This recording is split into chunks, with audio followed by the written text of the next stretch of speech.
Officer Engineering in Eastern Railway with a vast experience of about 25 years in planning, design and execution of various railway projects as well as maintenance and operation of major infrastructures.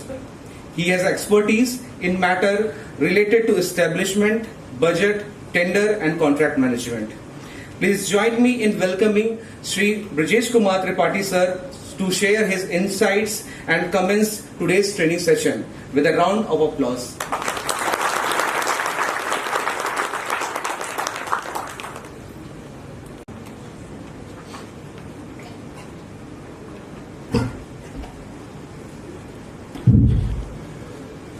अभी अपने president madam संसद को संबोधित कर रही हैं। मैं news में देख रहा था, नया गवर्नमेंट न्यूज संसद लोगों को संबोधित कर रही थी।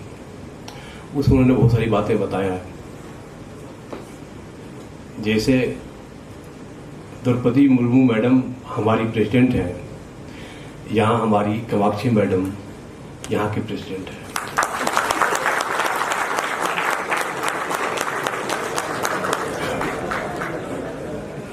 मैडम ईडी मैडम IICM, हमारे फैकल्टी गुरुजी गुरुजन IICM के, मेरा यंग टीम जो कुछ लोग आज ज्वाइन किए हैं, कुछ लोग पहले से आए हुए हैं। पता नहीं गुरुजी लोगों के साथ मेरा अलग तरह का हमेशा रहा है। मैं जब बच्चा था तो अपने पिताजी का उंगली पकड़ के चलता था, लेकिन मैं सोचता हूँ कि गुरु जी का जो हे गुरु, नमन करता हूँ तुम्हें, जो तुमने मुझ पर ये उपकार किया, मेरे व्यर्थ और तुच्छ जीवन को सफल और साकार किया। तेरी उंगली पकड़ के तो नहीं चला मैं, पर तेरे डंडों का सहारा मिला। आज ये महसूस होता है कि तेरे डंडों का असर उंगलियों से ज्यादा था। तुम न होते तो जाता किधर? कौन करता आकलन, परामर्श देता कौन? हे गुरु, तुम न होते तो अनुशासन को भी समझ दे। हे गुरु, तुम न होते तो अनुशासन को भी समझ देता प्रतिबंध शायद। हे गुरु, इसीलिए नमन करता हूँ तुम्हें। ये बहुत जरूरी है डिफरेंशिएट करना, जो अनुशासन क्या है और प्रतिबंध क्या है। ये हमको अपने डेली का जो रूटीन है, डेली का लाइफ है, उसको लाना पड़ेगा। हम लोग थोड़ा अपने प्रेसिडेंट की तरफ जाएंगे। उन्होंने अभी जस्ट बोला कि ये सदी भारत की सदी है। 19वीं सदी तक ब्रिटिश वाले डोमिनेट करते थे, साम्राज्यवाद का साथ। जब औद्योगिक क्रांति हुआ तो अमेरिकन बिल्कुल डोमिनेट करते रहे। अब 21वीं सदी है। योगा को देखिए, चाहे हमारे गवर्नमेंट का क्लाइमेट चेंज या और भी बाकी जो चीजें हैं, जिस तरह से हमारा गवर्नमेंट, हमारा देश विकास कर रहा है, 21वीं सदी हमारा होगा।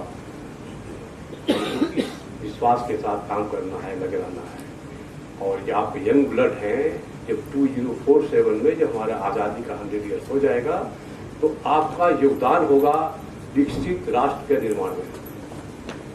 विकसित राष्ट्र निर्माण आप देख पाएंगे ही नहीं, हम तो देख भी पाएंगे, लेकिन हम उतना कंट्रीब्यूशन नहीं कर पाएंगे जितना आप करेंगे।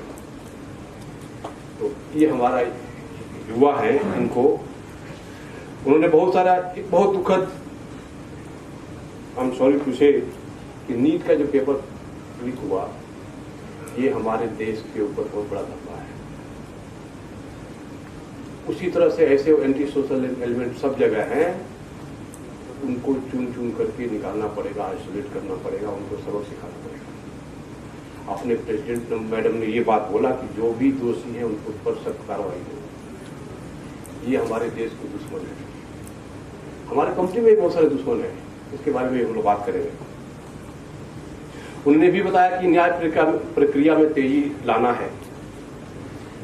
हम रांची में हैं, झारखंड में हैं, भगवान बिरसा मुंडा का 150वां जयंती मनाया जाएगा इस साल।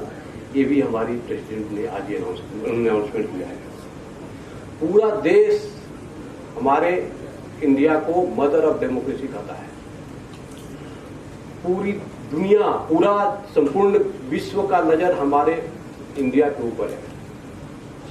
और मैं कल बताया था कि पूरे हिंदुस्तान की नजर कोल इंडिया के ऊपर है, क्योंकि कोल इंडिया ही आगे बढ़, कोल इंडिया का राष्ट्र के निर्माण में बहुत बड़ा योगदान है। मैंने कल बताया आपको कि यदि देश का विकास, देश का निर्माण एक स्ट्रक्चर है, तो कोल इंडिया का जो कंट्रीब्यूशन है वो नींव की तरह है। प्रेसिडेंट ने बताया कि हमारी संस्कृति विरासत पे हमको गर्व है, हमारा डेवलपमेंट है, जो हिस्टोरियन जिस तरह से हमारा पास्ट रहा है, उस विरासत पर हमको गर्व है। आप सोचिए कि एक जमाना था कि हम लोग सोने की चिड़िया कहलाते थे, देश को, भारत को सोने की चिड़िया कहलाते थे। थोड़ा उसका गौर कीजिएगा। 1191 जब पृथ्वीराज चौहान राजा थे, उस समय मोहम्मद गोरी हिंदुस्तान, इंडिया पे 16 बार आक्रमण किया। और पृथ्वीराज चौहान बहुत अच्छे आदमी थे, वो सर्वगुण संपन्न थे, आदमी बहुत अच्छे थे, दिलेर आदमी थे। उनका सब भेदी बाण और पता नहीं क्या क्या उनको नहीं पता था, सब कुछ पता था उनको। घोड़ा चलाना, योद्धा में जो गुण होना चाहिए वो सारा चीज था उनको। आदमी भी बहुत अच्छे थे। 16 बार उन्होंने मोहम्मद गोरी को हराया और 16 बार उनको छोड़ दिया। जब हमारे ऊपर कोई भी आक्रमण करता है तो हमको वो हर तरह से तोड़ के जाता है, मोरली तोड़ के जाता है। वहां कुछ समय की जनता जो सोचे इसको क्या हम अटैक करें, इसको तो छोड़ दिया जाता है। पता नहीं किस तरह से उसको बैड इफेक्ट होता है लोगों के ऊपर। हमारा आर्मी का मोरल, उस समय आर्मी का मोरल डाउन होता है। हर बार आकर के हमको वो कमजोर करता गया। और 17वीं बार जब अटैक किया मोहम्मद गोरी ने, तो न केवल पृथ्वीराज चौहान को अरेस्ट किया बल्कि उनको जान से मार दिया। उस समय से 1191 आप गूगल में देखिएगा भी, आप हमारा कंट्रीब्यूशन था, हम सोने की चिड़िया कराते थे। वर्ल्ड के इकोनॉमी में हम 36% मेरा कंट्रीब्यूशन था। आज हम 2% भी नहीं है मेरा। वर्ल्ड की इकोनॉमी में 2% का भी कंट्रीब्यूशन हमारा नहीं है। उसके बाद पूरे देश को कितनी बार लूटा गया 1191 के बाद, वो आपको सब पता है। अंग्रेज आए, उसके पहले भी बहुत सारा शासन हुआ, कितनी बार लूटा गया और हमको कहीं का नहीं छोड़ा गया। मैं ये कहानी बता के बोला, प्रेसिडेंट ने जब आज एड्रेस किया, हमको विरासत पे गर्व है, हमको वो चीज याद आई, वो घटना याद आ गया। मैडम मैं ये बताता हूं, किसी भी राजा को, आदमी भले वो अच्छा हो सकता है लेकिन राजा अच्छा नहीं होना चाहिए। जो हमारे सीमा को बार बार उल्लंघन करके हमारे राज्य में घुस रहा है, हमारे ऊपर अटैक कर रहा है, उसके साथ हम क्यों सिंपैथी करेंगे, हम उसको क्यों करेंगे। मेरा नाम ब्रजेश कुमार त्रिपाठी है, मैं बहुत अच्छा आदमी हूं। हमारी मैडम बहुत अच्छी मैडम है। हम आदमी अच्छा हो सकते हैं लेकिन as a CBO, as a ED of IICM हम अच्छा नहीं हो सकते। हमको एडमिनिस्ट्रेशन की तरह काम करना है। गोपाल सिंह नेपाली ने लिखा था, ओ राही तुम दिल्ली जाना तो कहना अपनी सरकार से, चरखा चलता है हाथों से, शासन चलता है तलवार से। हमको एक्टिव होना पड़ेगा, तभी हो, नई नीट वाले हो चाहे हमारे यहाँ के हो, उनको हम आइसोलेट कर पाएंगे। इनको जड़ से निकालना पड़ेगा। मैं आपको इसलिए बता पा रहा हूं कि आप आज ही से दिमाग में बैठा रखिए कि जो भी हमारे यहाँ एंटी सोशल एलिमेंट है उनको हमको वाचफुल रखना है, अपने सिस्टम से निकालना है। हम अच्छा आदमी हो सकते हैं लेकिन जब काम की बात आएगी तो हमको अच्छा ही नहीं दिखाना है। हमको एक राजा का धर्म निभाना है, दैट इज कॉल्ड राजधर्म। इस तरह से हमें आगे बढ़ना है। बिरसा मुंडा के बारे में पढ़िएगा, उनसे क्या क्या शिक्षा हम लोग ले सकते हैं। और G20 और मैडम बहुत सारी बातें बताई हैं, आप जाकर न्यूज में पढ़िएगा। और सचमुच हमको गर्व है, फक्र है कि मैं इस देश में जन्म लिया।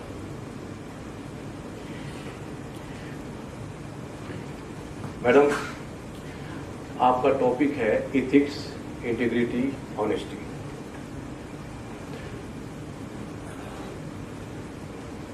शुरुआत हम लोग हमारे मैनेजमेंट ट्रेनिंग आए, इसमें कितने लोग हैं जो ये मूड बना के आए हैं कि हमको कोल इंडिया में ही रहना है? हाथ उठाए। मतलब हमको कोल इंडिया में ही रहना है, कितने इसमें कितने लोग सोच के आए हैं? दूसरा, आप में कितने आदमी हैं जो और तलाश में है कि अच्छा नौकरी हमें मिले, हमको कोल इंडिया छोड़ देना है? कितने? इसमें कोई नहीं, हम स्वभाव है, सत्य है। इसमें अपना, लेकिन ये ध्यान रखिए, जो आपका टारगेट है उस पर लगे रहना है, अपना कर्म करते रहना है। दूसरा, हमको ये बताइए, कोई 5 आदमी कि कोल इंडिया में क्या अच्छाई है जिसके चलते आप यहां रहना चाहते हैं? कोई 5 आदमी मुझे बताए।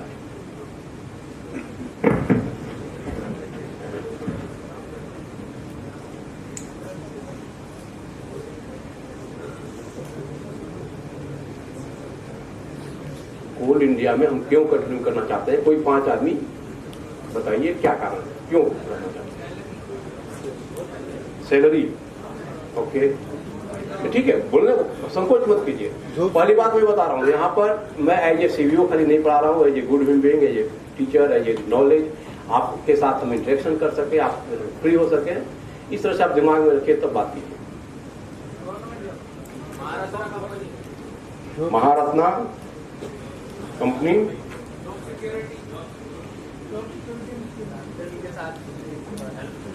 सैलरी महारत्ना है ना, और जॉब सिक्योरिटी,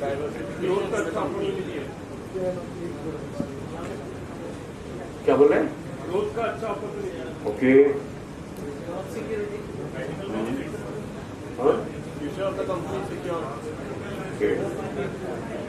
गुड।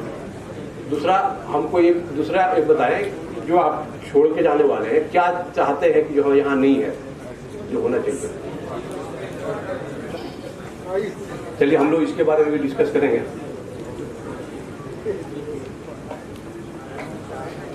मेरा मानना, हम लोग पिछले विजिलेंस अवेयरनेस वीक में जो कारगिल के समय में हमारे चीफ ऑफ आर्मी स्टाफ थे, जनरल वीपी मलिक साहब को इन्वाइट किए थे।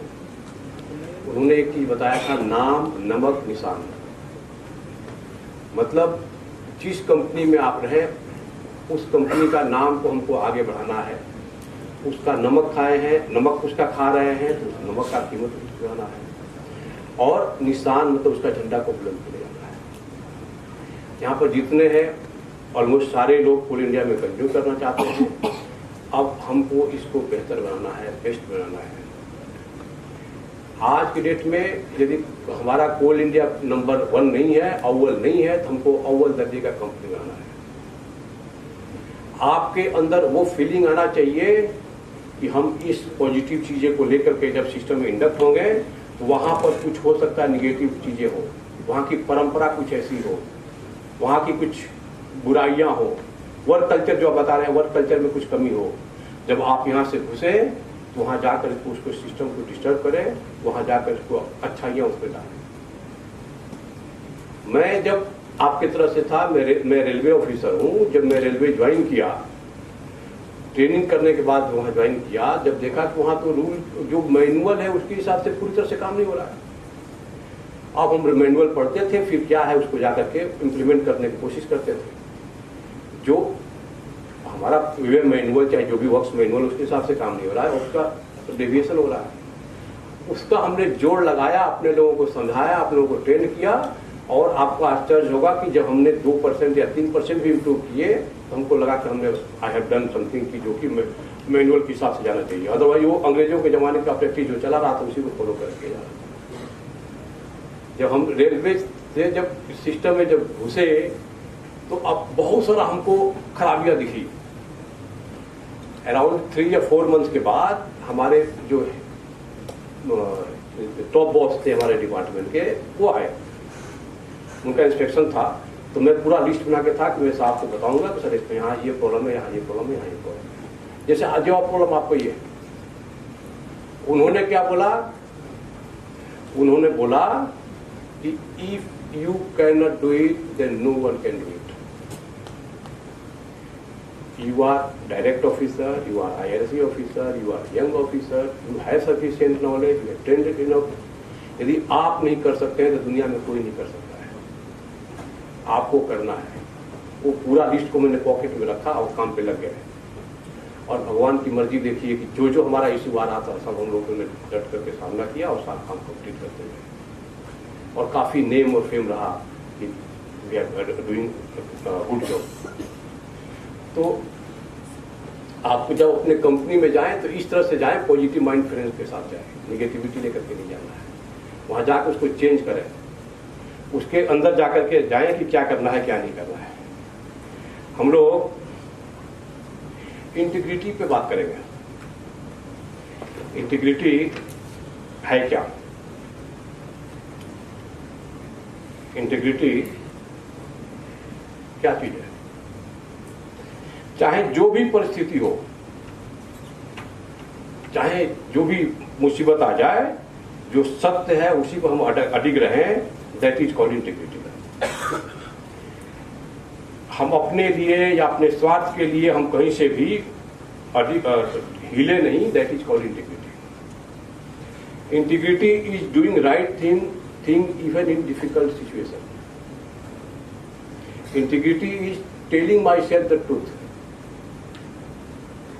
Integrity is choosing thoughts and actions based on values rather than personal gain. Integrity is who never negotiate the truth. चाहे जो भी सिचुएशन रहा हो, हम यदि इंटीग्रिटी को कॉम्प्रोमाइज नहीं कर रहे हैं, सत्य पे ही अडिगे हुए हैं, दैट इज कॉल्ड इंटीग्रिटी। और मैं जो मानता हूं, integrity is my hallmark, what I got from my parents. हमारे जो मम्मी पापा हमको जो सिखाए, हमने जो सीखा है उनसे, वही हमारा इंटीग्रिटी है। हमारे लिए इंटीग्रिटी और कुछ नहीं है, जो हमने सीखा है बचपन से वही हम, और उसी इंटीग्रिटी को, उसी चीज को हम लेकर के अंदर जाएंगे, सिस्टम में जाएंगे। तो बहुत पहले मैंने एक कविता बनाया था, वक्त के इस दौर में, अभी जो जमाना चल रहा है 21वीं सदी में है, 21वीं सदी भारत का होने वाला है। वक्त के इस दौर में, उम्र के इस पड़ाव पर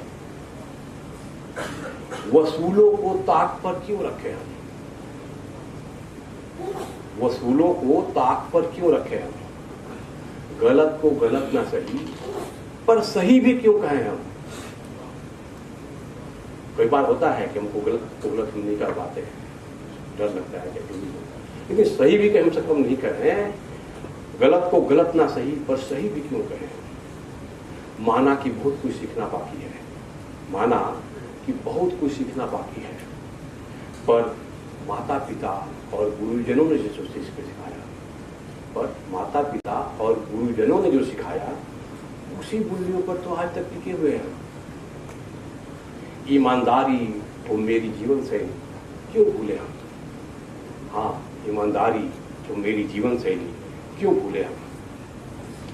इस तरह से हमको ईमानदारी को लेकर के अंदर जाना है, अपने सिस्टम में इंडक्ट होना है। फिर देखिए क्या है,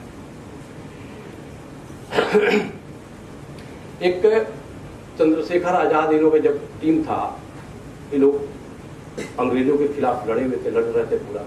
चंद्रशेखर आजाद को खजांची बनाया गया था, कोषाध्यक्ष। उनके पास उस समय 1.5 लाख रुपीस के आसपास था और बहुत गरीब घराने के थे। उनके किसी फ्रेंड लोगों ने सजेस्ट किया कि तुम 1 रुपया, उसमें 1 रुपया की बहुत हो जाता है, 1 रुपया अपनी माता जी को दे देना, वो बड़ी अकेले भूखे, कई दिन से भूखे प्यासी है। उनको लोगों ने सजेस्ट किया कि बहुत दिन से भूखे प्यासे 1 रुपया दे दो, तो वहां पर 1 लाख रुपया पड़ा हुआ है, इससे क्या अंतर पड़ता है? कुछ अंतर पड़ता है। उन्होंने क्या बोला कि अभी मैं बंदूक रखते थे वहां पर, क्रांतिकारी सेनानी थे, बोला अभी मैं जाऊंगा और अपनी माता जी को गोली मार के आ जाऊंगा। मैं यहाँ पर करोड़ों भारतवासियों की माता जी की रक्षा के लिए हम लोग व्यवस्था कर रहे हैं, और एक मेरी माँ को पूरा गांव वाले समाज वाले नहीं जिंदा रख सकते हैं। इस समाज को गांव को कोई मतलब नहीं है, हम जाकर के बोलते हैं। मतलब उस परिस्थिति में कि माँ भूखी है, कई दिन से भूखी है, फिर भी उसने इंटीग्रिटी से कॉम्प्रोमाइज नहीं किया। This is called integrity. आपको मेजर ध्यानचंद का हॉकी के जादूगर जब हम लोग जर्मनी से इंडिया का मैच हो रहा था 1936 में 15 अगस्त, उस दिन 15 अगस्त ही था, जर्मनी को अकेले मेजर ध्यानचंद जी ने उसको धो दिए थे। India 8 Germany 2। उस समय हिटलर, सब जो नाम सुना होगा, जिसका खौफ दुनिया खाती थी, हिटलर ही उस मैच को देख रहे थे। लेकिन जब जर्मनी की दयनीय हालत देखकर तो उनको मैच छोड़कर उठ के जाना पड़ा। बाद में उन्होंने मेजर ध्यानचंद को बुलाया कि तुम आ जाओ, हमारा नागरिकता दे रहे हैं, तुमको अच्छी नौकरी देंगे, तुमको आर्मी में जनरल बना देंगे और हमारे तरफ से खेलो, छोड़ो इंडिया में क्या रखा है। मेजर ध्यानचंद ने बोला कि मैं इंडियन हूं और मैं इंडिया में खुश हूं, हम वहीं खेलने दिया। फिर कुछ उन्होंने और लालच दिया, धमकी भी दिया, सबको पता था कि तो गोली मार देगा, कुछ नहीं कर सकता था। फिर उन्होंने बोला कि आई एम सॉरी कि मैं देशद्रोही नहीं बनना चाहता, मैं जहां हूं ठीक हूं। एक अपने मेजर ध्यानचंद जी ने हिटलर को जवाब देकर बिके नहीं, झुके नहीं, ऐसा हमारे हिंदुस्तानी लोग हैं। और थोड़ा पहले जाए, हमारे चाणक्य, जब चंद्रगुप्त का विजय हो गया उसके बाद से उन्होंने, उनसे कोई उनका फ्रेंड मिलने आया, शाम के समय था, रात हो गया था, तो लालटेन जला करके कुछ काम कर रहे थे। जब उनका फ्रेंड आया तो कुछ देर इंतजार किया, 5-7 मिनट, फिर उसके बाद चाणक्य ने क्या किया, उस लालटेन को बुझाया और दूसरी लालटेन उन्होंने जलाया। उनका फ्रेंड बोला कि तुम उसको बुझा क्यों, इसको क्यों जला रहा हो? बोल रहे हैं क्या कि उस लालटेन में राज्य का तेल जल रहा है। अब तक मैं राज्य का काम कर रहा था, सरकारी काम कर रहा था, तो सरकारी तेल का प्रयोग हो रहा था। अब मैं आपसे बात कर रहा हूं, मेरा पर्सनल काम है, तब ये लालटेन जले। मतलब हमारे जो पूर्वज हैं इतने बारीकी से ऑनेस्टी को मेंटेन कर रहे हैं, उनसे हमको सीखना है। हम लोग इंटीग्रिटी के जो डायन थे, हमारे वल्लभ भाई पटेल, जो विजिलेंस अवेयरनेस वीक या विजिलेंस की बातें जो करते हैं ना, हम लोग वल्लभ भाई पटेल के ही नाम पे सब करते हैं। He was known for man of integrity. उनको कैंसर की बीमारी थी, ये दुनिया में किसी को नहीं पता था, केवल उन्होंने महात्मा गांधी से बताया था। जब देश आजाद हुआ, he was top contender of prime minister, लेकिन इतनी बड़ी जिम्मेदारी नहीं ले सकते थे, इसीलिए उन्होंने इशारे में गांधी जी को बताया, उन्होंने पीएम कर दिया। बाकी हो सकता बहुत सारा आप भ्रांतियां सुने होंगे, लेकिन ये भी मतलब फैक्ट है, उसने अपने इस चीज को छुपाया नहीं, इंटीग्रिटी को मेंटेन रहे। ऐसे त्यागी पुरुष, इतना मैन ऑफ इंटीग्रिटी। एक और था, वो वकालत उनका चल रहा था, जज बहस चल रहा था, उनका जो क्लाइंट था उसकी बहस कर रहे थे जज के सामने। उसी में किसी आदमी ने उनको स्लिप दिया कि your wife is dead. Patel साहब को किसी ने दिया कि योर वाइफ इज डेड। फिर भी उन्होंने उसको स्लिप को पॉकेट में रखे और अपना वकालत जारी रखे। फर्स्ट हाफ सेकेंड हाफ में कंप्लीट हुआ। फिर वो जज को बोले मैं कल नहीं आ पाऊंगा। जज बोले कल हम नहीं आ पाएंगे। बोले क्यों? तुम्हारी वाइफ ही नहीं हो, तो तभी क्यों नहीं चले गए? उन्होंने बोला कि अब तो चली गई, हमको बचा नहीं सकते, और सिचुएशन ऐसा था कि ये जो मेरा क्लाइंट है इसको मेरे सिवा और कोई नहीं है।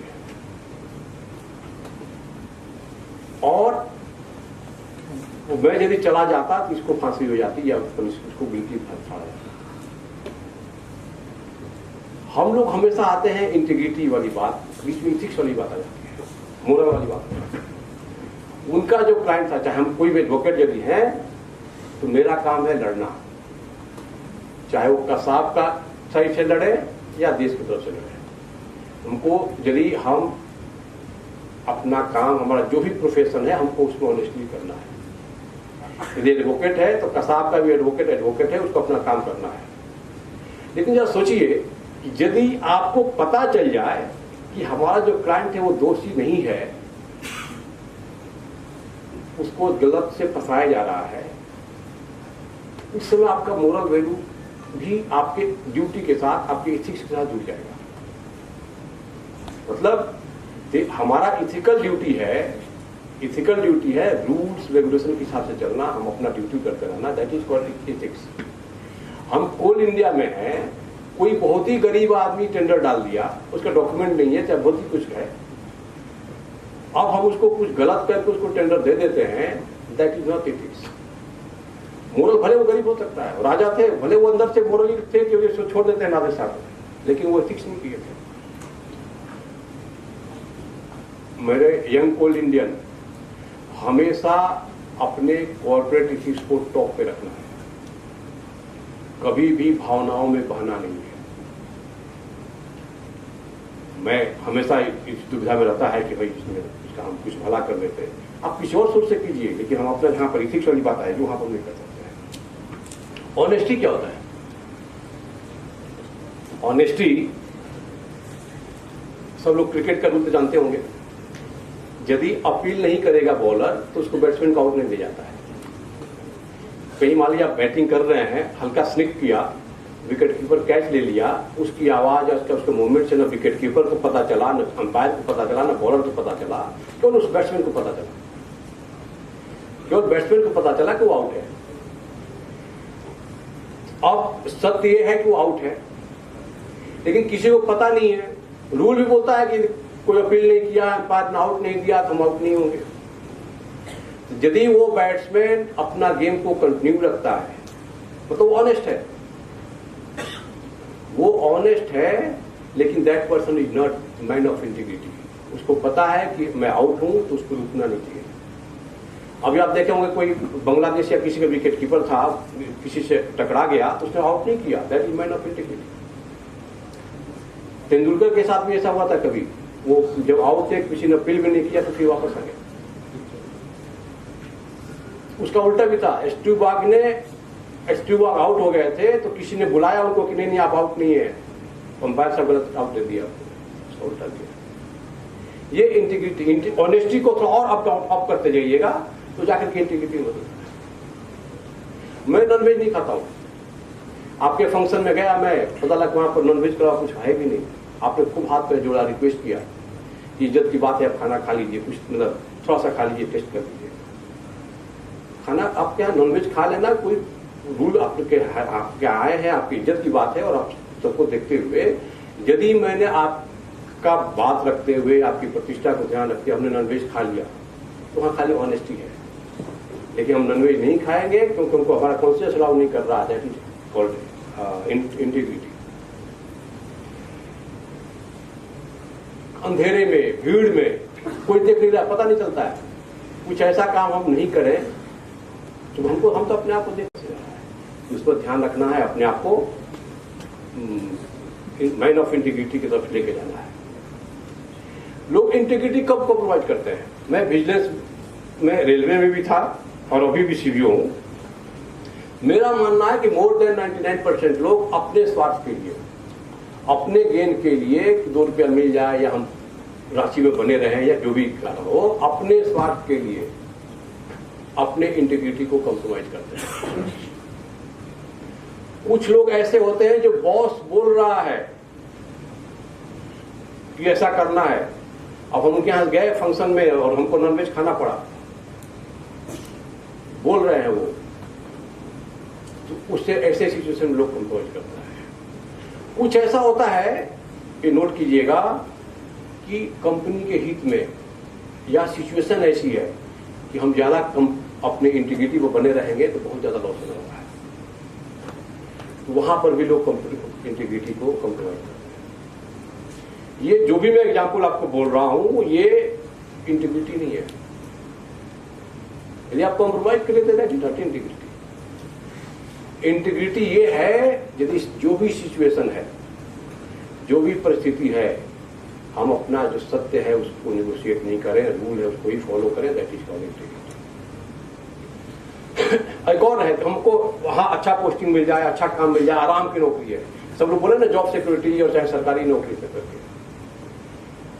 आपको मैं ये बोलना चाहता हूं कि इस परसेप्शन को, इस परंपरा को तोड़ना है कि सरकारी नौकरी में जाके आराम ही आराम है। आप जाइए, उस परंपरा के साथ टकराइए, उसमें चेंज कीजिए कि नहीं सरकारी नौकरी में भी हमको काम करना है, हमको कोल इंडिया को आगे बढ़ाना है, हमको आगे बढ़ना है। इस मेंटलिटी से हमको काम करना है। मैं कलकत्ता में रहता हूं, आप सुभाष चंद्र बोस को जानते ही होंगे। मैं उनका दो एग्जाम्पल दूंगा कि वो किस तरह के मैन ऑफ इंटीग्रिटी एग्जाम्पल, किस तरह से उन्होंने इंटीग्रिटी को मेंटेन किया। जब 21 साल के थे तो वो सिविल सर्विसेज क्वालिफाई किए, उस समय ICS होता था और पूरे वर्ल्ड में केवल इंग्लैंड में एग्जाम होता था और जितने कॉलोनियल थे सब लोग क्या उसमें करके बहुत ही कठिन एग्जाम होता था। उनकी पिताजी की इच्छा थी कि मेरा बेटा सिविल सर्विसेज क्वालिफाई करे, सिविल सर्विसेज बने और राज करे, क्योंकि उस समय सिविल सर्विसेज मतलब कि किंग। इतना जीनियस बच्चा, पिताजी की इच्छा थी, वो यहां से गए इंग्लैंड, जाके एग्जाम दिए और वो ICS क्वालिफाई कर गए। जब वहां से वापस आए, जब ये पता चला कि एक इंडियन क्वालिफाई किया है, तो बॉम्बे में उनको देखने के लिए हजारों की संख्या में भीड़ लगी। अब उनके दिमाग में आया चेंज, देखिए कहां से आता है। आप परिवर्तन ही तो नियम है जीवन का, कि यदि ये मेरा पर्सनल गेन है, इससे देश को कोई मतलब नहीं है। तो हमारे इतने देशवासी आ गए हमको देखने के लिए, तो हम और कोई बड़ा काम करें तो और कुछ अच्छा सकता है। पिताजी की इच्छा थी ICS बनो, आप आए, आकर के अपने पिताजी के चरणों पर अपना सर्टिफिकेट को रखें और रिजाइन कर दिए। ICS की नौकरी जिसके बाद आराम ही आराम था, उस नौकरी को उन्होंने ठुकरा दिया। सरकारी नौकरी थी, उस समय किंग वाली नौकरी थी। क्यों? क्योंकि उनको देश के लिए था। वो अमेरिका, इंग्लैंड से आए थे, देश की दुर्दशा देख रहे थे कि क्या है। फिर उन्होंने कांग्रेस, काफी स्वतंत्रता के संग्राम के लिए आगे था, उन्होंने देश को गांधी जी के साथ कांटेक्ट किया और कांग्रेस ज्वाइन कर लिया। कांग्रेस में भी आकर के उन्होंने इतना मेहनत किया कि कांग्रेस को और टॉप पर पहुंचाए। और जब वर्ल्ड वॉर 2 के आसपास में ही was president of Congress. Gandhi ji बहुत मानते थे फ्यूचर प्राइम मिनिस्टर जब भी आजाद होता देश तो उनका बनने का बहुत प्रबल संभावनाएं थी। लेकिन जो भी मतभेद हुआ, चाहे उनको ये लगा कि ये जो कर रहा है लोग, वो चरखा वाला और तलवार वाला जो बताया था मैंने, ये तो ठीक है, इनको करने दीजिए, लेकिन यहां पर इससे खाली काम नहीं चलने वाला है। गांधी जी से थोड़ा मतभेद हुआ, उन्होंने कांग्रेस जिसके लिए ICS छोड़ा था, कांग्रेस ज्वाइन किया, उस कांग्रेस को भी उन्होंने छोड़ दिया, प्रेसिडेंट होकर के उन्होंने रिजाइन कर दिया। दैट इजी पाथ था, फ्यूचर उनका बहुत अच्छा था, डार्क फ्यूचर नहीं था, ब्राइट फ्यूचर था, बिल्कुल सिक्योरिटी थी, सब कुछ उन्होंने छोड़ दिया। हम खाली नौकरी से मतलब क्या चलते हैं, खाली नौकरी तक सीमित मत रखिए, लाइफ का और भी आगे जाइए। और उसके बाद उन्होंने फॉरवर्ड ब्लॉक बनाया, आजाद आर्मी फोर्स बनाया, पहले आर्मी बनाया और चाइना पता नहीं कहां से मिल करके, आपको पता ही है कि वो सारा काम किए कि अंग्रेजों को कैसे हम कष्ट में डालें। और उसका थोड़ा सा सोचिएगा, 1956 में जब उनका कोई वायसराय आया था आजादी के बाद, तो हमारे जो बंगाल के राज्यपाल थे वो उनसे पूछा कि ये बताइए कि 1942 के बाद तो हम लोगों ने कोई ऐसा आंदोलन किया नहीं, 42 से 47 तक कोई ऐसा आंदोलन नहीं किए, कुछ ऐसा काम किए नहीं किए, तो फिर आप चले क्यों गए? देखिए, भय बिन प्रेत न होए, आप सुने होंगे ना। वो आजाद हिंद फौज के जो जाबाज थे, हर देश के हर कोने कोने में ऐसा फैले हुए थे बिल्कुल उनके सपनों में आते थे अंग्रेजों के। कितना थे हमारे ख्याल से कुछ 1000 ही थे अंग्रेज ब्रिटिश यहाँ पे। और उनको ये डर हो गया कि पता नहीं कब कौन मार देगा हम लोगों को। ये यदि डर फैल गया, ये आजाद हिंद फौज का जो आर्मी वाले जो यहाँ पे थे, तो इनको अंदर से अंदर डर फैला रहा, तो उनको भारत को छोड़ कर जाना पड़ा। ये मैन ऑफ इंटीग्रिटी यदि अडिग है तो इतना काम कर सकता है। ये इंटीग्रिटी जो है वो बहुत ही बड़ा एसेट है, बहुत ही बड़ा एसेट है आपका। जुबान का पक्का होना, दैट इज ऑल्सो इंटीग्रिटी। आप जिस प्रोफेशन में है, चाहे फैमिली लाइफ में, सोशल लाइफ में या ऑफिशियल में, आपको अडिग रहना है। हमारी माता जी बहुत ज्यादा नहीं पढ़ी। एक बार कोई फाइल में डिसीजन लेना था, तो मैं रात को 1 बजे के आसपास फाइल देख रहा था, कंफ्यूज था। माता जी लोग ऐसी होती हैं कि जो समझ जाती हैं कि कुछ परेशानी है, तो बोली कुछ दिक्कत है क्या? बोले नहीं कुछ। फिर बोले नहीं कुछ है तो लग तो रहा है तुम परेशान हो। बोले नहीं ठीक है। तो दूध रखी, थोड़ी देर बैठी, फिर देखी कि ऑब्जर्व की मुझे पूरा, दूध ठंडा हो गया कि तुम परेशान हो। फिर दूध गर्म करके लाई, मैं रखी वहां पे कि मैं सोने जा रही हूं, तुम ऐसा कुछ मत करना कि रात भर जगे रह जाओ। तुम ऐसा कुछ मत करना कि रात भर जगे रह जाओ। वही स्टेटमेंट हमारा दिमाग खोल दिया, वही काम करो। मैं उस समय बाकी कोई परवाह नहीं किया, डिसाइडेड दैट फाइट, वो हमको डिसीजन लेना। वहां पर जब इंटीग्रिटी के कंप्रोमाइज है, अपना सोच, आपका जो फैमिली से आप लोग जुड़े हुए हैं, आपके मम्मी पापा जो सिखा रहे हैं, उसके हिसाब से जुड़ जाए। तो ऑनेस्टी, इंटीग्रिटी और एथिक्स, ये हमारा बचपन से लेकर के पढ़ाई के समय में, इवन हम डे टू डे लाइफ में सब लोग से सीखते रहते हैं कि कहाँ क्या है, किस तरह से है। कोई भी हल कर ले मुझको, कोई भी हल कर ले मुझको, इतना भी आसान नहीं है। अपना वैल्यू को, अपने आप को इतना आसान मत बनाइए कि जो आए वही आपको करना। कोई भी हल कर ले मुझको, इतना भी आसान नहीं हो। मैं सिक्कों में बिक जाने वाला बाजारू सामान नहीं हूं, और कुछ दिन चलकर टूट जाऊंगा, इतना भ्रामक मत समझो। फौलादी हिंदुस्तानी हूं, मिडिल चीन जापान नहीं हूं। फौलादी हिंदुस्तानी, मिडिल चीन जापान।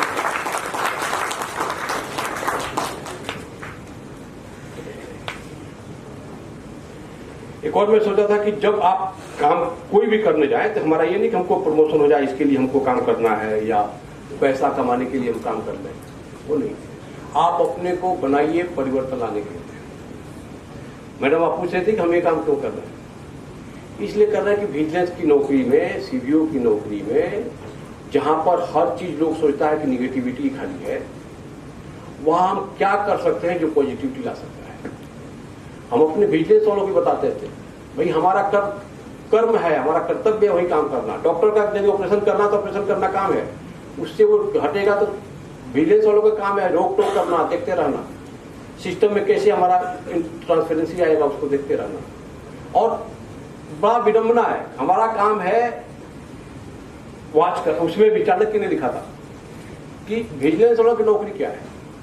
एक कंटेनर है, उसमें या तालाब है, उसमें मछलियां हैं, और विजिलेंस वालों को बोल दिया गया कि आप वॉच करते रहिए कि कोई मछली पानी तो नहीं पी रही है। आप वॉच करते रहिए कि कोई मछली पानी तो नहीं पी रही है। यानी इतना बड़ा कोल इंडिया है, इतनी बड़ी कंपनी है, हमको बोला गया कि आप वॉच करते रहिए कि कहीं कोई लीकेज तो नहीं कर रहा है, कुछ बदमाश को कहीं पर कुछ प्रॉब्लम तो नहीं हो रहा है, कहीं थेफ्ट तो नहीं हो रहा है, कोई पानी तो नहीं पी रहा। आप सोच लीजिए विलेज डिपार्टमेंट कितना बड़ा काम है। अब जो मैं थोड़ा सा इसमें इंप्रूव किया, मैं खुद मछली बन जाऊं, पानी के अंदर मैं चला जाऊं। मैं चाहता हूं कि पानी न पीऊं, मुझको काम भी करना है, टेंडर भी फाइनल करना है, बिल भी पेमेंट करना है, एक्सक्यूशन भी करना है, एक्सक्यूशन भी करना है, सब कुछ काम करना है। ऐसा हो ही नहीं सकता है कि जब हम इतने बड़े खजाने पर हो, पानी में हो और जाने अनजाने में पानी न पी लें। आप यदि निकम्मा है, पानी से बाहर निकल के बैठे रहिएगा तभी पॉसिबल है। अब वो लोग ज्यादा खतरनाक हैं, ज्यादा खराब हैं, यदि कुछ नहीं करते हैं। आप पानी में यदि हैं तो जाने अनजाने में हो सकता है आपको पानी पीना पड़ जाएगा। इतना ह्यूज फंड में आप काम कर रहे हैं, आपका जो कई लाख करोड़ का टर्नओवर है और काम करना है, सब करना है, तो हो सकता है जाने अनजाने में आपसे गलती हो। तो मैंने उसमें देखा कि अपने बिजनेस वालों को ये बताया कि तुम ऐसे मछली की तलाश में रहो जो खाली पानी पीती है।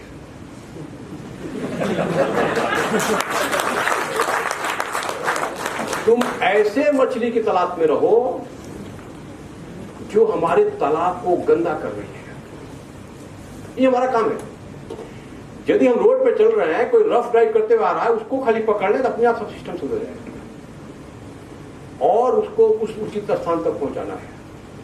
और पूरा एनालिसिस में किया हूं, हर ऑर्गेनाइजेशन में, चाहे कोल इंडिया वाले हो चाहे बाहर वाले हो, 1 से 2% लोग ऐसे होते हैं जो या तो हमारे सिस्टम को गंदा कर रहे हैं या खाली पानी पी रहे हैं। उनको अपना खाली स्वार्थ है, उसको कंपनी जाए फांड में। ऐसे लोगों को, आप युवा लोग हैं, आप जा रहे हैं, मैं आपको यहां से ये बोलना चाहता हूं कि ऐसे लोगों पर आपको वॉच करना है। मेरा हर कोल इंडियन एक विजिलेंस ऑफिसर है। इस माइंड सेटअप के साथ आप एंट्री कीजिए। मैं जब रेलवे ज्वाइन किया, डे 1 मुझको बताया गया कि you are a vigilance officer, you are a safety officer. हर आदमी सेफ्टी ऑफिसर की तरह काम करे, अलर्ट रहे, तो कहीं भी कुछ मिसहैप नहीं होने वाला है, उसके पहले डिटेक्ट हो जाएगा। उसी तरह से हर आदमी यदि विजिलेंस ऑफिसर की तरह काम करे, अपने ठीक रहे और अपने पड़ोस वाले को भी ठीक रखे, देखिएगा कहीं कुछ नहीं होने वाला। मैं ये बोलने आया हूं आपको कि you are a vigilance officer, और जब विजिलेंस ऑफिसर की तरह काम कीजिएगा तो आपके बहुत लोग दुश्मन भी हो जाएंगे। विजिलेंस ऑफिसर के साथ एक और प्रॉब्लम है, जो करप्ट है वो तो अपना दुश्मन मानता ही है, जो ऑनेस्ट है वो भी डरते हैं बिजनेस वाले से। मतलब ये अलग तरह का विडंबना है कि आप काम करने में संकोच करते हैं। विजिलेंस वालों को ये बता दे रहा हूं कि पर्पस ये नहीं है, पर्पस ये है कि कैसे हमारा सिस्टम इंप्रूव होता रहे। वैसे वो जो 1% 2% वाले हैं जो खाली पानी पी रहे हैं, चाहे पानी को गंदा कर रहे हैं, पोल्यूट कर रहे हैं, उनको पकड़ना है। आप दीपक बने। हमारे जितने यहाँ पर 250 के आसपास जो हमारे ट्रेनिंग ऑफिसर हैं, यंग ऑफिसर हैं, इतना दीपक यदि हर माइंड में, हर एरिया में जलेगा तो अंधेरा भागेगा। जितना जलेगा उतना ही अंधेरा भागेगा। हमारा काम भी है प्रकाश देना, बिजली देना और इलेक्ट्रिसिटी देना और बल्ब दिलाना। आप दीपक बनिए। बुद्ध भगवान ने बोला था अता दीपो भव, आप स्वयं को दीपक बनाइए। जब आप जलिएगा तो देखिएगा अंधेरा भागेगा। आप विजिलेंस ऑफिसर की तरह काम कीजिएगा तो करप्शन भागेगा। आप यदि सेफ्टी ऑफिसर की तरह काम कीजिएगा तो वहां पर सेफ वर्किंग का माहौल बनेगा, डेवलप होगा। आप जाइए वहां पे और देखिएगा वहां का जो सिस्टम है, वहां का जो परंपरा है, वो आपको एक्सेप्ट नहीं करेगा। फिर क्या आकर के बात करने लगा, हम कर रहे हैं तो उससे तुमको क्या मतलब, you are not vigilance officer. लेकिन आप परिवर्तन के लिए बने हैं, आप परिवर्तन के लिए कोल इंडिया ज्वाइन किए हैं। परिवर्तन खाली कोल इंडिया ज्वाइन करने तक नहीं है, कोल इंडिया को इतना आगे पहुंचा है, देश के लिए, राष्ट्र निर्माण के लिए काम करें। मेरा नाम ब्रजेश है, मैं अपने आप को एक दीपक मानता हूं। दीपक के साथ वही बताया मैं, दीपक की तो दुश्मनी खाली अंधेरे से होना चाहिए, लेकिन बुझाता कौन है? हवा। यानी विजिलेंस वालों से खाली करप्ट को डरना चाहिए, लेकिन ऑनेस्ट वाले उसके एंटी करते हैं।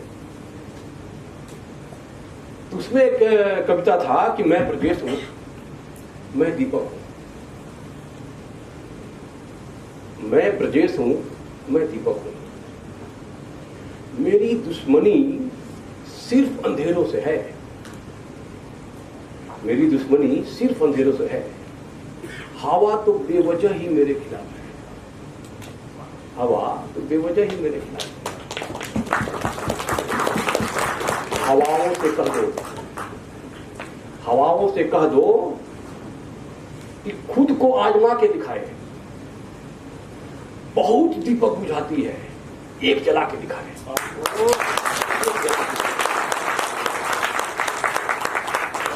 मैडम, एक दीपक आप बनाइए जो आपके आईएसी में भी जले, हर माइंड के कोने में जले। और यदि आप चाह लेंगे तो अंधेरा भागेगा। हमारे ऑनरेबल पीएम बोलते रहते हैं ना, संकल्प से सिद्धि। आप दिया है, संकल्प कीजिए तो सिद्धि जरूर मिलेगी। आप अंधकार से लड़ने का संकल्प कीजिए, देखिएगा आज नहीं तो कल हम टॉप पे पहुंचेंगे, हर तरह से अंधेरा को दूर भगाएंगे। एक जुगनू भी देखते हैं अंधकार हट लेता है, आप तो दिया है।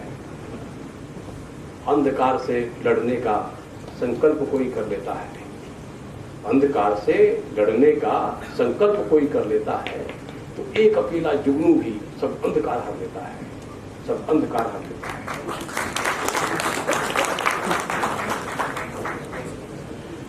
मैं ये बोलने आया हूं कि आप दिया हैं, आप यंग ब्लड हैं, आप विजिलेंस ऑफिसर हैं, आप सेफ्टी ऑफिसर हैं, आप जाएंगे यहाँ का जो भी हमारा परंपरा है उससे आप टकराइए। आप परंपरा से जब टकराएंगे तो वहां पर अपोज होगा, लेकिन आपको सीखना नहीं है, इंप्रूव करना है। हमको नए जमाने से जाएगा, क्योंकि परिवर्तन ही हमारा है। हम कोयला में तो है ना, परिवर्तन तो प्रकृति का नियम है, इसे श्रेष्ठ बनाना बाकी है। आप देखिएगा, रविन्द्रनाथ टैगोर के राष्ट्रीय पढ़िएगा, 51 ईयर एज तक उनको कोई नहीं जानता था। बंगला में अपना कविता लिखते थे, कुछ अपने डायरी में लिखा करते थे, कुछ पब्लिश कराते थे, बहुत नहीं जानते थे। 51 के बाद जब उन्होंने गीतांजलि का ट्रांसलेशन इंग्लिश में किया और उस कविता की जो गूढ़ता थी और जो महत्ता थी और चाहे इंपॉर्टेंस था, उन्होंने बोला था ना कि where mind is without fear and head is remains high. ऐसा हमको देश की कल्पना करना है, हमको ऐसे कंपनी कोल इंडिया का कल्पना करना है जहाँ हमारा सर हमेशा सीना चौड़ा रहे और सीना ऐसे नीट वाले टाइप के लोग जो है उनको नहीं हटाएंगे तो हमको देश में भी रहने का डर रहेगा। तो 51 ईयर के बाद उनका परिवर्तन हुआ। परिवर्तन प्रकृति के नियम है, बस इसे श्रेष्ठ बनाना बाकी है। कोयला बनकर बहुत तपे तुम, कोयला बनकर बहुत तपे तुम, अब हीरा से चमकना बाकी है, अब हीरा से चमकना।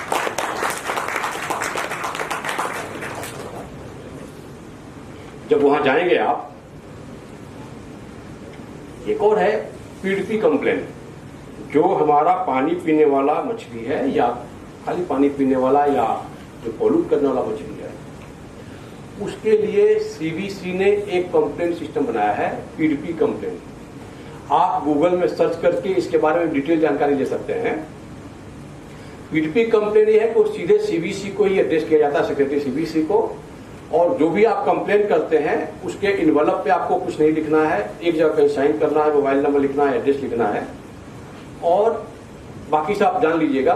वो इतना टॉप सीक्रेट होता है कि किसी को भनक भी नहीं लगती है कि पीडीपी का वो कंप्लेन किया किसने। मेरा स्टेनो मेरे पर कंप्लेन कर देगा, हमको पता भी नहीं चलेगा।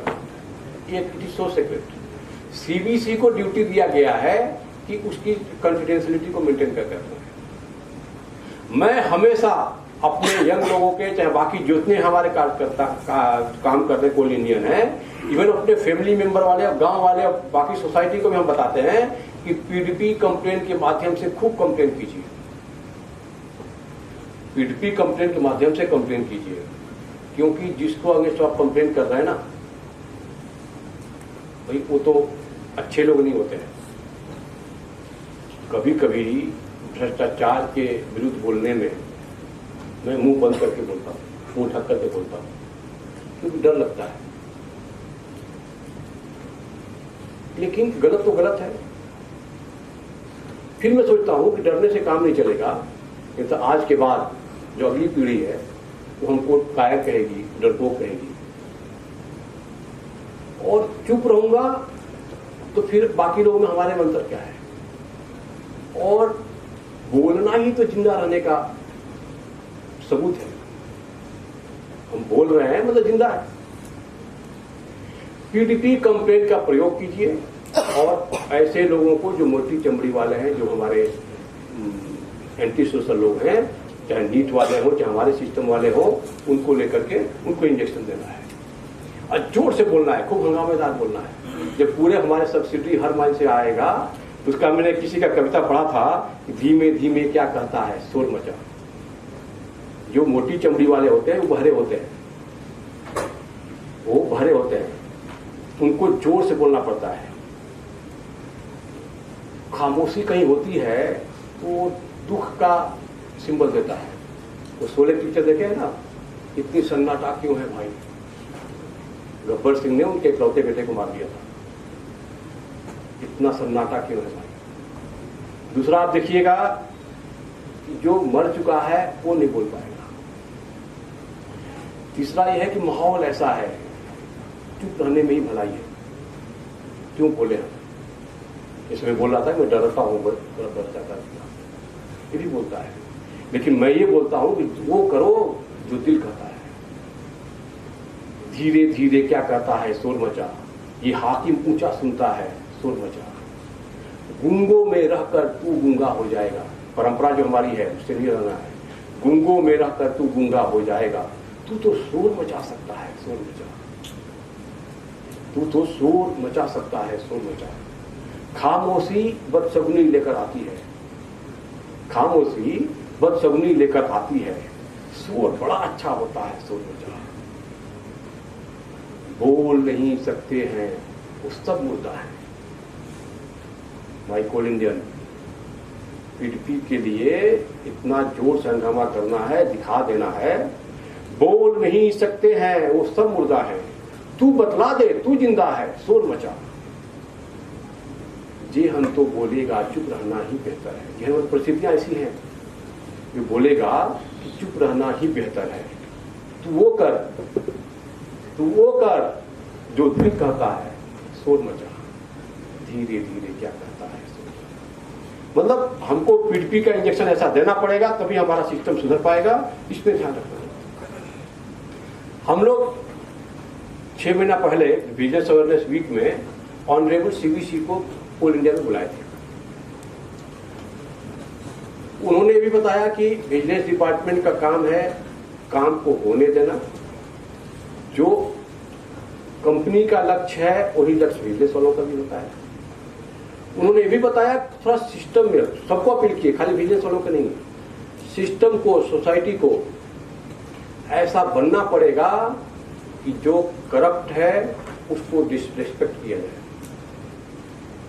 एक और अच्छा राजा का लक्षण ये है कि अपने प्रजा का वो टाइम टू टाइम टेस्ट करता रहे और जो अच्छे हैं उनको अवार्ड दे और जो खराब है उनको पनिश करें। ये सीईओ का यानी चेयरमैन का, सीएमडी का ये ड्यूटी है, अच्छा बुरा का सेग्रीगेट करें। जो अच्छा है उसको अवार्ड दे, जो बुरा है उसको कंट्रोल करे। कोई जरूरी नहीं कि करप्ट खाली हो सकता है कुछ रूल नहीं पता हो, काम नहीं कर पाता हो, स्लो हो, उदासीन हो, तो उसको अलग तरह का ट्रेनिंग दे, अलग तरह का है। और यदि अलग तरह बदमाशी करता है तो उसको डीएआर एक्शन भी ले। ये राजा की ड्यूटी है। उसी तरह से सोसाइटी जिस दिन से जो करप्ट है उसको डिसरेस्पेक्ट करना शुरू कर देगा तो हमारे सोसाइटी से, हमारे समाज से, हमारे देश से करप्शन से खत्म हो जाएगा। मैं कंपेयर करता हूं भगवान श्री राम से। भगवान श्री राम के 2 भक्त थे, एक हनुमान, एक विभीषण। आप देखिएगा हर गली गली कोना कोना में हनुमान जी की पूजा की जाती है। हनुमान जी की मंदिर आपको हर चौराहे पे हर जगह मिल जाएगा, लेकिन विभीषण का कोई पूजा नहीं करता है। क्यों? क्योंकि विभीषण में एक ही कमी थी, आपके अंदर लाखों, दोनों का ही इंपॉर्टेंस था। लंका विजय में भगवान श्री राम का दोनों ही अपने अपने ढंग से सहयोग किए। अब आपको सेलेक्ट करना है, you are Coal Indian, you are working in government organisation, सबके साथ ऐसे ही है। तो आपको वहां आइसोलेट करना है कि हमको हनुमान बनना है या विभीषण बनना है। विभीषण की एक ही कमी थी कि उन्होंने अपने देश के साथ नहीं दिया। उसमें एक कविता था, कविता तिवारी का, इस विभीषण राम जी के भक्त थे ये जानते सब है, मगर जो देशद्रोही हो उसे पूजा नहीं जाता। यानी जिस दिन सोसाइटी हमारा जो करप्ट है उसको पूजना बंद कर दे, उसका गुणगान करना बंद करे, उसको इवन हेट करना शुरू कर दे, देखिएगा हम लोग काफी आगे बढ़ जाएंगे। एक भोपाल का जो गैस ट्रेजेडी हुआ था, 1200-1400 आदमी को गैस लीकेज में, पढ़े होंगे, सुने होंगे, 1200 से 1400 आदमी गैस लीकेज हुआ, उसमें मर गए थे 1984 में। उसके जो मालिक थे वारेन एंडरसन, अमेरिकन थे। वारेन एंडरसन उस घटना के 4-5 दिन के बाद आए, तब तक भारत सरकार उस घटना का सीबीआई इंक्वायरी के लिए रिपोर्ट दे दिया। सीबीआई ने वारेन एंडरसन को गिरफ्तार भी कर लिया, लेकिन उस समय का जो भी पॉलिटिकल सिचुएशन था, चाहे जो भी स्थिति रही होगी, भारत सरकार को उनको छोड़ना पड़ा, वो अमेरिका चले गए। वारेन एंडरसन 2008 दिसंबर 1984 में वो पकड़े गए और 10 या 12 दिसंबर को वापस सकुशल वो पहुंच गए अमेरिका। माय डियर फ्रेंड, अभी जो 2010 या 12 में जब एक्सपायर किए, उनका डेड बॉडी लेने वाला कोई नहीं था, उनको कोई पूछने वाला नहीं था। अब थोड़ा संदर्भ में घुसा, ये जो गेनोसाइड थे, जो आपको इंडियन कितने लोगों को मार के गए हैं, उनकी फैक्ट्री में जो गैस लीक हुआ था, अमेरिकन सोसाइटी ने उनको बायकॉट कर दिया। हमारे इंडियन को उससे सीखना पड़ेगा, जो आदमी ऐसे है बायकॉट हिम, जो करप्ट है उसको बायकॉट करें, जो इस तरह का एंटी सोशल एलिमेंट है उसको बायकॉट करें। इवन उसके जो फैमिली मेंबर थे, वाइफ बच्चे भी उनको बायकॉट कर दिए। वैसे ही हमको सीखना है कि कैसे हम इसके से उनको ट्रीटमेंट करें। और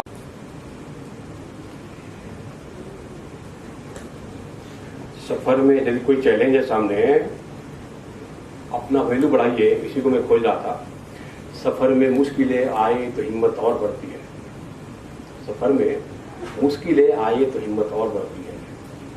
अगर कोई रास्ता रोके तो जरूरत और बढ़ती है। अगर कोई रास्ता रोके तो जरूरत और बढ़ती है। अगर बिकने पे आ जाओ तो घट जाते हैं दाम अक्सर। मेरे कोल इंडियन, अगर बिकने पे आ जाओ तो घट जाते हैं दाम अक्सर। ना बिकने का इरादा हो तो कीमत और बढ़ती है। हम सिक्कों में बिक जाए, वो बाजारी सामान नहीं है, उसी के साथ ये भी है, ना बिकने का इरादा हो तो कीमत और बढ़ती है। और सब जगह है, जो सूर्य सा चमकेगा वही जग में नाम करेगा। जो तपेगा सूर्य सा, उसका ही जग में नाम होगा। वो काम करना पड़ेगा। मैं जो भी बातें बोल रहा हूं, मैं क्लियर कर दे रहा हूं, कर्म सर्वोपरि, काम है वो सबसे ऊपर है। काम हमारा सबसे ऊपर है। हमको कर्म करना है, हमको अच्छी सैलरी उसी की जगह पे मिल रही है। कभी भी नियम को आड़ लेकर के काम न करने का बहाना नहीं होना चाहिए। मेरे दोस्त, नियम बनाया गया है काम करने के लिए, काम रोकने के लिए नहीं। आप जाइएगा, हर जगह 2-4% मिल जाते हैं जो नियम दिखा के काम नहीं करने वाले हैं। उनको भी आपको इंजेक्शन देना पड़ेगा। वो पीपी वाला से नहीं होगा, किसी और तरह से होगा, चाहे काउंसल करना पड़ेगा ना। आपको आश्चर्य लगे कैसे लोग जो काम नहीं करते, दिन भर आकर के अपना टाइम बर्बाद करके जाते हैं, किसी सो लेते हैं। नहीं, ये सब हमारा ब्रांडिंग ऑफ कंपनी की सब लक्षण है। हम ब्रांडेड कंपनी, कोल इंडिया को ब्रांडिंग में और अव्वल दर्जे का कंपनी बनाना चाहते हैं। और इस तरह का जो माहौल रहेगा तो हम बर्दाश्त नहीं कर पाएंगे। आप लोग अभी ज्वाइन किए हैं, 26 जनवरी का चेयरमैन साहब का स्पीच सुनिएगा। लास्ट में उन्होंने बोला है कोल इंडिया का अर्निंग बहुत है, अभी देख रहे हैं हम लोग काफी आगे बढ़ रहे हैं, फाइनेंशियली हम लोग कहीं कोई कमजोर नहीं है। उन्होंने बोला है कि कोल इंडिया को मूल्यवान कंपनी से मूल्यों का कंपनी बनाना है। अब हमारा जो यंग ब्लड, ये यंग टीम, यंग कोल इंडियन जब जाएगा सिस्टम में तो हम मूल्यों का कंपनी बनाने में अपने कोल इंडिया को जरूर सफल कर पाएंगे। इसमें तपना पड़ेगा, आपको काम करना पड़ेगा। जो तपेगा सूर्य सा उसका ही जग में नाम होगा। लेकिन मैं सीबीओ हूं तो मैं अपनी बातें भी रखना चाहता हूं। मैं इतना भी चमकेगा पीतल, इतना भी चमकेगा पीतल, नकली तो नकली रहेगा। भाई जो करप्शन से पैसा लिया है वो नकली है, पीतल है वो। कितना भी चमकेगा पीतल, नकली तो नकली रहेगा। जल सके कुंदन सा जो, जल सके कुंदन सा जो, वो असली सामान होगा। जो तपेगा सूर्य सा उसका ही जगना होगा।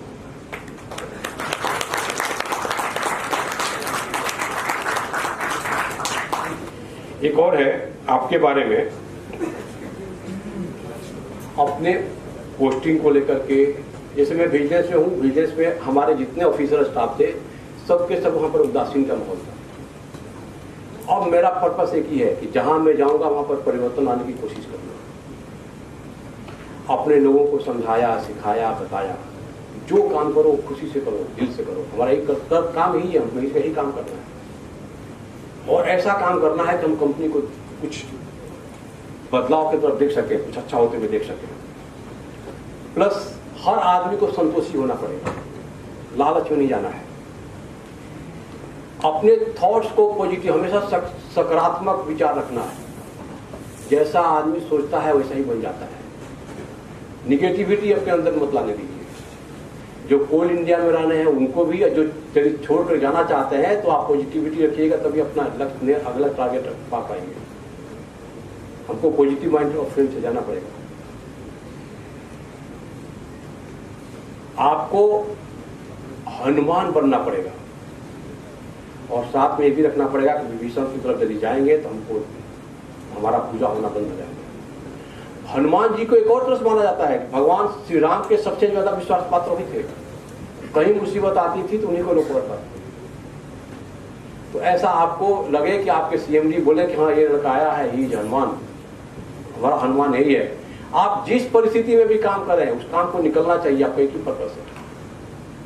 हनुमान जी जब गए थे संजीवनी लाने के लिए तो कितनी तरह की कठिनाइयां उनको रखना पड़ा, लेकिन as a top board leader उन्होंने देखे, आप लेकर आए और रास्ते में क्या क्या करना पड़ा। वैद्य जी से बात करना होगा कि वहां पर जब सारा संजीवनी एक ही जैसे लाइट देना शुरू हो गया तो कंफ्यूजन हो गए, तो फिर उन्होंने फोन नहीं घुमाया वैद्य जी को कि कौन सा है, वो समझ में आ रहा है। वो पूरा पहाड़ उठा के लेकर आए। यानी मैनेजरियल स्किल आपकी अच्छी होनी चाहिए, आपको अच्छा बनना पड़ेगा। एक और देखिएगा, आईएएस की तैयारी आप लोग किए होंगे लाल बहादुर शास्त्री एकेडमी में। उसका जो थीम है शीलम परम भूषणम। आपका जो स्वभाव है, आईएएस वालों को ट्रेनिंग में यही सिखाया जाता है। आपका जो स्वभाव है शीलम परम भूषणम, आपका जो स्वभाव है वही सबसे बड़ा आपका संपत्ति है। आपकी इंटीग्रिटी सबसे बड़ी संपत्ति है। ऑनेस्टी, आप जो अपने मम्मी पापा से सीख कर आए हैं वो जरिए। तो आपको इस डायरेक्शन में जाना पड़ेगा कि पैसा रुपया ही खाली संपत्ति नहीं होता है। उसमें तुलसीदास जी ने लिखा था कि गोधन गजधन बाजी धन। गोधन मतलब गाय का संपत्ति हो, गज मतलब हाथी, बाज मतलब घोड़ा। गोधन गजधन बाज धन और रतन धन खान। और रतन, रत्न का मतलब सोना चांदी का, खान भी यदि हमारे पास है। जब आवे संतोष धन, सब धन धूलि समान। मतलब ये बड़े बड़े संपत्ति जब संतोष धन आपके अंदर आ जाएगा कि सब बेकार हो जाएगा, हमारे लिए धूल के समान है। ये आप माइंड मेकअप करके तब आप अपने कंपनी में एंट्री कीजिए, देखिए क्या होता है। पैसा कमा लेना या अपना नेम और फेम कमा लेना उतने से नहीं है। आपको इसलिए आप कोल इंडिया, आपको कोल इंडिया लकी है कि आपको मिला ताकि आप कोल इंडिया में परिवर्तन ला सकें। एक और याद होगा, जब हम लोग 1983 में वर्ल्ड कप जीते क्रिकेट का, मतलब किसी को आश्चर्य, सबको आश्चर्य हो रहा था कि इंडिया कैसे इतना अच्छा खेल लिया। वेस्ट इंडीज जो टॉप पे चल रहा था उसको हम लोग फाइनल में हराए। उसके बाद वेस्ट इंडीज वालों को बिल्कुल ही गुस्सा था बिल्कुल, और बोला कि हमारा टूर करा दीजिए इंडिया में। आप थोड़ा पढ़िएगा उसमें 1984 में, जब उस समय तक इंडिया में भी काफी क्रिकेट प्रचलित हो गया वर्ल्ड कप जीतने के बाद, वो आए यहाँ पे और इंडिया का 6 टेस्ट मैच और 6 वनडे का उसमें रखा गया। और वो लोग ऐसा धोए इंडियन को सबको, ताकि लग जाए कि हाँ ये तो ऐसे तुक्का में जीत गया था वर्ल्ड कप। लेकिन उस हार में भी हम लोग सीखे, अपना एटीट्यूड चेंज किए।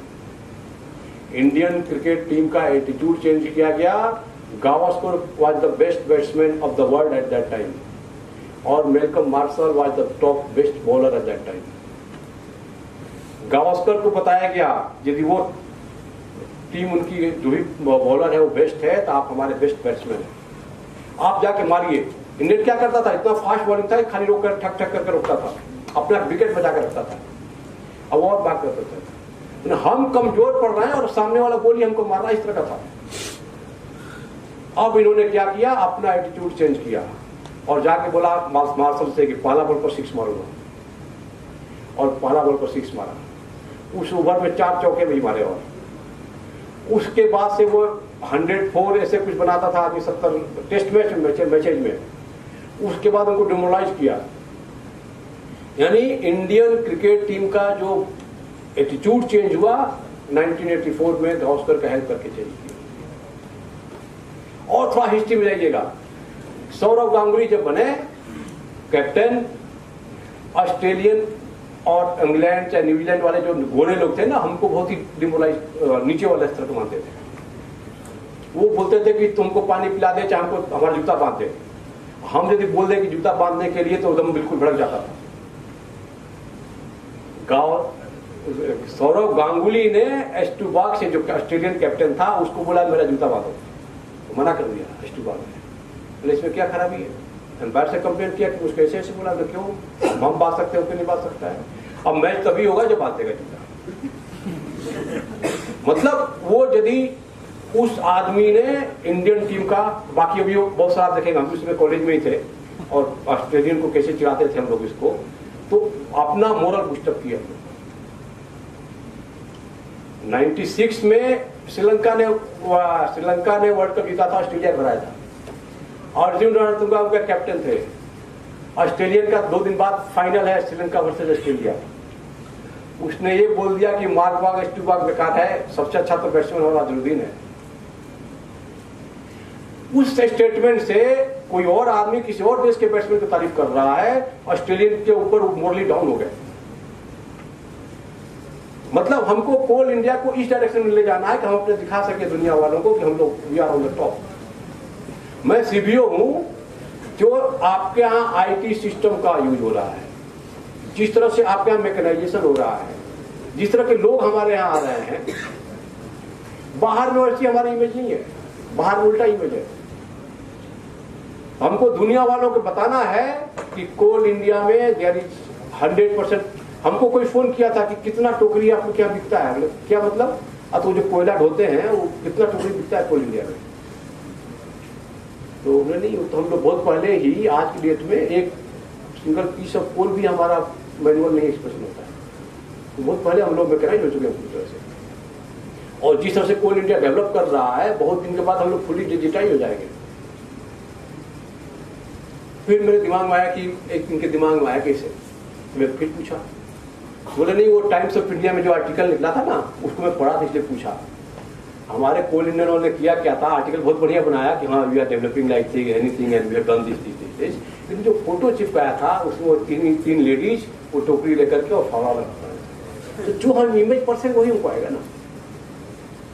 कोल इंडिया में आप जो आइए, यदि किसी के दिमाग में विभ्रम है और आप अपना पॉजिटिव माइंड फ्रेम बना करके आइए, इस सिस्टम के साथ घुसिए, इनके साथ घुल मिल के रहिए, देखिए आप चेंज करेंगे और आपका ऑर्गेनाइजेशन बहुत अच्छा रहेगा।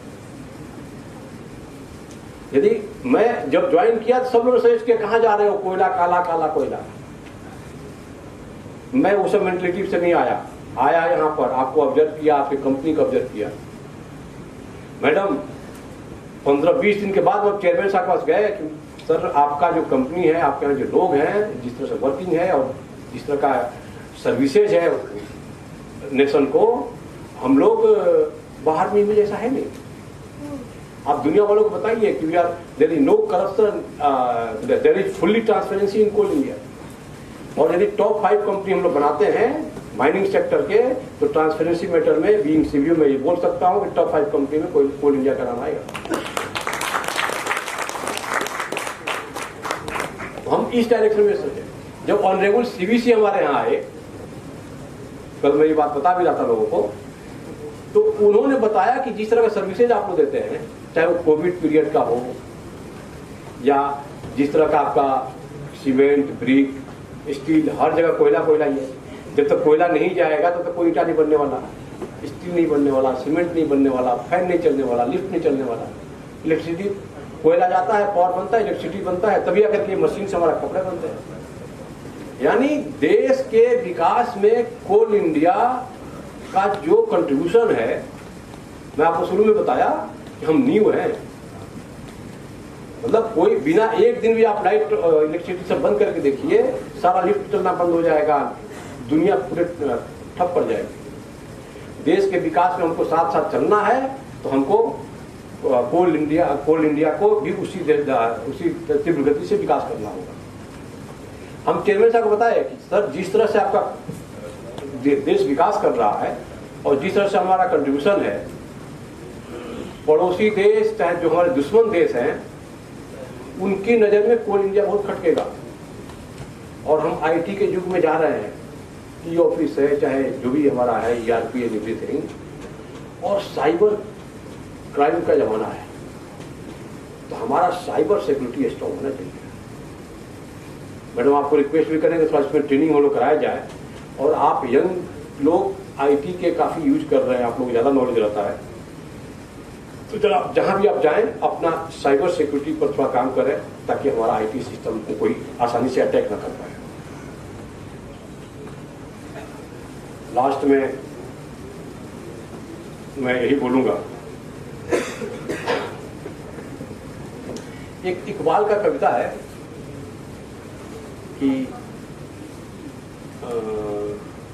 खुदी को कर बुलंद इतना, खुदी को कर बुलंद इतना कि हर तकदीर से पहले खुदा बंदे से खुद पूछे, बता तेरी रजा क्या है।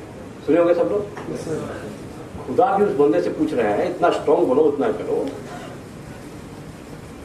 जिस तरह से कोल इंडिया का विजन 2047 हम लोग लेकर चल रहे हैं, जिस तरह से कोल इंडिया हर साल 10% का डेवलप कर रहा है, कोल इंडिया अब ग्लोबल होने जा रहा है। आप जब बोला था ना future of the company, you are one of the best company जिसका फ्यूचर बहुत अच्छा है। हम आज की डेट में यहाँ इस रूम को यदि लाइटिंग कर रहे हैं, इस रूम को अंधेरा भगा रहे हैं, तो हमारा कोल इंडिया ही भगा रहा है। वैसे ही सोचिए कि पूरे हिंदुस्तान में आज कोल इंडिया ही है जो लाइट दे रहा है, प्रकाश दे रहा है, दीपक जला रहा है, बल्ब जला रहा है। यानी पूरे हिंदुस्तान से यदि अंधेरा भगा रहा है तो कोल इंडिया भगा रहा है। वैसे ही आने वाले दिनों में हम ये कल्पना करें कि कोल इंडिया ग्लोबल हो जाए, पूरे विश्व में प्रकाश करे और अंधेरा को भगा दे। अब फिर आइए वहां पे, जब हम प्रकाश करेंगे पूरे विश्व से, धरती से, अंबर से, अंधेरा भगा देंगे, अंधेरा भगा देते हैं, तो फिर भगवान सूरज का क्या काम? भगवान सूरज तो सूरज निकलेगा, अंधेरा छटेगा, भगवान सूरज का काम है, जब आते हैं तो अंधेरा भाग जाता है। यानी कोल इंडिया इतना चमकेगा कि पूरे धरती अंबर से अंधेरा चला जाए, तो फिर सूरज से क्या काम। अब हम इसमें इकबाल वाला जो कविता है उसका ध्यान रखिए कि खुदा खुद बंदे से पूछे, उसी पर ये कविता में बनाया था। कोल इंडिया CIL, चमक तू यूं धरती अंबर में, CIL चमक तू यूं धरती अंबर में, कि अंधेरा इस तरह भागे। CIL चमक तू यूं धरती अंबर में, कि अंधेरा इस तरह भागे, कि सूरज खुद पूछे CIL से, सूरज खुद पूछे CIL से, बता हम उगे तो कहां होंगे, हम उगे तो कहां।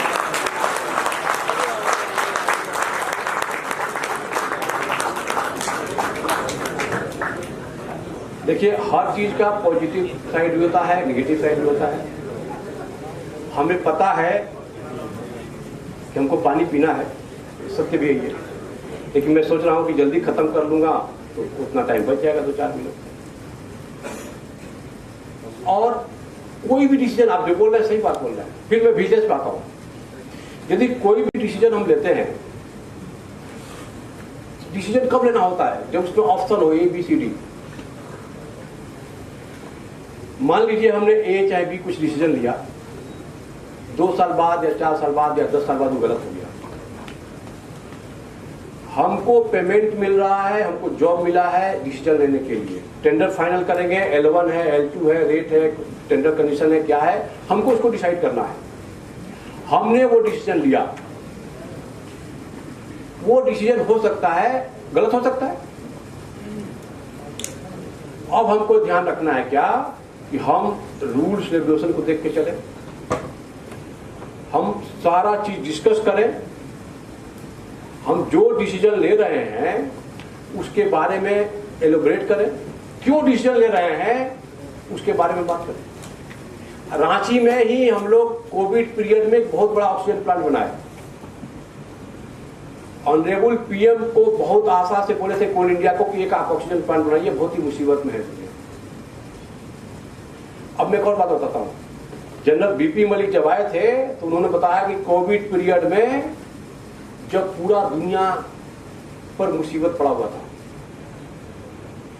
आदमी घर में दुपक के बैठा हुआ था, छुप के बैठा हुआ था, अभी अकेले बैठा हुआ था, कोई एक दूसरे से कनेक्ट भी नहीं हो रहा था, आदमी से आदमी डरता था। उस कोविड पीरियड में ऐसी सिचुएशन थी कि फादर का डेड बॉडी पड़ा हुआ है और बेटा लेने से मना कर रहा है। उस मुसीबत काल में जरा सोचिए मैडम, कोई भी एक स्ट्रीट लाइट ऑफ हुआ, किसी का लिफ्ट चलना बंद हुआ, कोई ऐसा काम हुआ जहां पर इलेक्ट्रिसिटी की जरूरत हो, कहीं पर भी क्राइसिस हुई। ऐसा क्यों हुआ? क्योंकि उस मुसीबत काल में भी हमारा हर कोल इंडियन अपनी जान के परवाह किए बिना, अपने फैमिली की जान के परवाह किए बिना माइन में गया, कोयला निकाला, उसको ट्रांसपोर्ट किया, भिजवाया, पावर जनरेट हुआ, ताकि हमारा देश मुसीबत में है। इस तरह की सर्विस हमारा कोल इंडिया कर रहा है। माय डियर फ्रेंड, हम लोग जो डिसीजन लिए हैं उस डिसीजन में गलती हो सकता है। मैं एज ए सिविलियन ये बोल रहा हूं, जैसे आपने बोला back side, dark side and light side, वैसे ही होता है। एक मालाफाइड डिसीजन होता है, एक बोनाफाइड डिसीजन होता है। तो हमने ये देखा कि कौन सा डिसीजन है जो कंपनी के हित में है। हमने कई बार रूल को बोला, आपको ना इंटीग्रिटी को कॉम्प्रोमाइज करना पड़ता है बिकॉज ऑफ सिचुएशन। यदि हम कोई भी डिसीजन ले रहे हैं, सोच समझ के ले रहे हैं, रूल को देख करके ले रहे हैं, कंपनी के हित में ले रहे हैं, यदि वो गलत भी हो गया तो मेरी बात मानिए, भले आपको बिजनेस वाला पकड़ ले, बॉस आपको डांट लगा दे, आपको भी थोड़ा दुख होगा, लेकिन आपको आत्मग्लानि नहीं होगी, क्योंकि आपने दिल से काम डिसीजन लिया है, सोच समझ डिसीजन लिया, कंपनी के हित में डिसीजन लिया है, और उस समय की जो भी परिस्थिति थी उसके हिसाब से डिसीजन लिया है। कहीं भी उसमें आपका अपना स्वार्थ नहीं है। ऐसे में आपको जब आत्मग्लानि नहीं होगी, इसलिए मैं बोल रहा हूं कि आप आइए, काम कीजिए, डरिए मत। जब बोल्ड डिसीजन लेंगे, इनोवेटिव डिसीजन लेंगे, नया डिसीजन लेंगे, तो हो सकता है गलतियां होगी, लेकिन उससे डरने की जरूरत नहीं है। गलतियां तो सबसे होती रहती है, लेकिन माय डियर फ्रेंड, आपका कोई भी डिसीजन वो पानी पीने वाला या पॉल्यूशन करने वाला मछली वाला हो, अपने लिए हो, अपने मॉडिफाइड इंटेंशन से हो, ऐसे गलती को कोई माफ नहीं करने वाला है। इवन आप खुद अपने आप से नहीं माफ कर पाएंगे। तो आप डिसीजन लीजिए, बोल्ड डिसीजन लीजिए, कंपनी के हित में डिसीजन लीजिए, तभी हम लोग बोल्ड डिसीजन लेंगे, तभी हम लोग राष्ट्र के निर्माण में काम कर पाएंगे। उसी में किसने लिखा था, बख्श देता है खुदा उनको, बख्श देता है खुदा उनको जिनकी तकदीर खराब होती है। वह तकदीर खराब थी, गलत डिसीजन हो गया। बख्श देता है खुदा उनको जिनकी तकदीर खराब होती है, पर वो हरगिज नहीं बख्शे जाते हैं माय डियर फ्रेंड, पर वो हरगिज नहीं बख्शे जाते हैं जिसकी नीयत खराब होती है, जिसकी नीयत खराब होती है।